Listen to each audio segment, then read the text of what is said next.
কষ্টই পাচ্ছিল মাছগুলো খুব। আসলে আমি ছোট্ট যে একটা মাছের পুকুর বানিয়েছি, ওই মাছের পুকুরের মধ্যে না অনেকগুলো গাছ দিয়েছিলাম, শ্যাওলা জাতীয় যে জলজ গাছগুলো দিয়েছি, ওই গাছগুলো না আস্তে আস্তে বংশ বৃদ্ধি করেছে আর কতগুলো গাছ হয়েছে দেখো। মাছগুলোকে ঠিকঠাক দেখাও যাচ্ছে না, সেই জন্য সবার প্রথমে এই গাছগুলোকে একটু সরিয়ে দিচ্ছি। বেশি গাছ রাখছি না, অল্প একটু গাছ রাখছি আর বাকিগুলোকে তুলে নিচ্ছিলাম, কারণ এইগুলোর তো শিকড় আছে। এই শিকড়ের জন্য কিন্তু মাছগুলো চলাফেরা করতে একটু অসুবিধাই হচ্ছে। যতটা পরিষ্কার করার ছিল মাছের বাড়িটা আমি ততটাই পরিষ্কার করে নিলাম। আর দেখো বন্ধুরা, এখন কি সুন্দর মাছগুলোকে দেখা যাচ্ছে। সাদা মলিটা যে আছে না, ওই মলিটাকে ভালো করে দেখো তো। আমি তো মাছ সম্পর্কে অত জানি না, কিন্তু মাছটাকে দেখে না মনে হচ্ছে কি ডিম বাচ্চা করবে। দেখো তো তোমরাই, মাছটাকে দেখে কি মনে হচ্ছে যে ওর বাচ্চা টাচ্চা দেবে, কারণ মলি মাছ তো ডিম দেয় না, সোজাসুজি বাচ্চাই দেয়। এই গাছগুলোকে কি বলে আমি জানি না, কিন্তু আমি জল গোলাপ নামেই ডাকি। এই গাছগুলো এত সুন্দর হয়েছে, আর একটা গাছ এনে রেখেছিলাম দেখো কতগুলো বাচ্চা দিয়েছে। আর বৃষ্টির ফোঁটার মতো যখন জলটা দেখতে আরো সুন্দর লাগে। এবারে ওদের খাবার দেওয়ার পালা, আর খাবার যখন দিই ওদেরকে দেখতে আরো সুন্দর লাগে। এক জায়গায় সবগুলো মাছ চলে আসে, আর রং বেরঙের মাছগুলোকে একসাথে দেখতে এত ভালো লাগে। সাদা রং তো আমার এমনিতেই প্রিয়, তার মধ্যে ওই যে হলুদ কালারের মাছটা আছে না, গায়ের মধ্যে একটু ব্ল্যাক ব্ল্যাক, ওটাকে দেখতে আমার আরো বেশি ভালো লাগে। পাখির খাবারটা সেদ্ধ করবো, তখনই না গ্যাস শেষ হয়ে গেছে। এবার কি করবো, তাই উনুনের মধ্যে সেদ্ধ করে নিতে হলো, আর তাড়াতাড়ি করে ঠান্ডা করে নিতে হবে। এমনিতে আমার দেরি হয়ে গেছিল আজকে ক্লাস করাতে যাওয়ার, সেই জন্য না কলপাড়ে নিয়ে চলে আসলাম খাবারগুলোকে, আর ভালো করে কলপাড়ে রেখে জল দিয়ে ধুয়ে নিচ্ছিলাম, এতে তাড়াতাড়ি ঠান্ডা হয়ে যাবে খাবারগুলো। আজকে যা সাংঘাতিক একটা ঘটনা ঘটেছে, আমি ভাবলাম হসপিটালে নিয়ে যেতে হবে বাচ্চাটাকে, কিন্তু অল্পের মধ্যে চলে গেল ব্যাপারটা, সেই জন্য বেঁচে গেলাম জানো। খাবারগুলো ধুয়ে নিয়ে আসছি, আর দেখো ওদের খাবার কিন্তু সময় হয়ে গেছে, ঠিক বুঝতে পারছি আমাকে এখন খাবার দেবে, তাই সবগুলো এক জায়গায় জড়ো হয়ে গেছে। প্লেটটা বের করতে গেছি, ওদের আর সবুজ হয় না, তাড়াতাড়ি করে ধুয়ে নিয়ে চলে আসলাম, আর প্লেটের মধ্যে সমস্ত খাবারগুলো তুলে নিচ্ছিলাম। ওরা সফট ফ্রুটটা খেতে খুব ভালোবাসে, আর সফট ফ্রুট দেওয়াটা না ওদের খুব দরকার।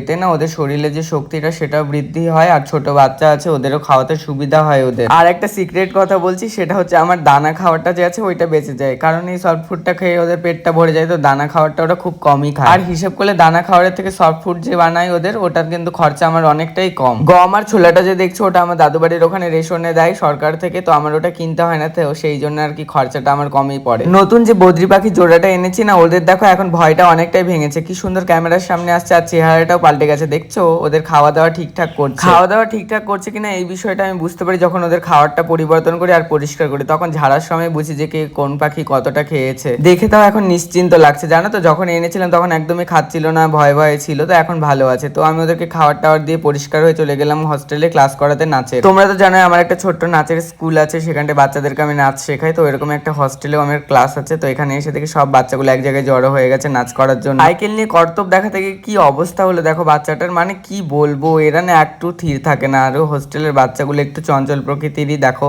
কিন্তু যাই বলো এত বাচ্চাকে নাচ শেখাই, কিন্তু ওদের ভালোবাসাটা অন্যরকম। ওরা আমাকে পেলে আর কাউকে চায় না। যদি আমি কোনোদিন না যেতে পারি ক্লাস করাতে, এতবার ফোন করে হোস্টেল থেকে যে কেন আসছো না স্যার, কেন আসছো না, যখনই সময় পাবে তখনই চলে আসে। সপ্তাহে একদিন করে ওদের ক্লাস করা, এটা নিয়েও কিন্তু ওদের অনেক অভিযোগ। হস্টেলের মধ্যে কি সুন্দর ওরা গাছ লাগিয়েছে, যখন ফুল ফুটবে দেখতে কতই না সুন্দর লাগবে ওদের। তাহলে ক্লাস করে দেখা হবে পরের ব্লগে।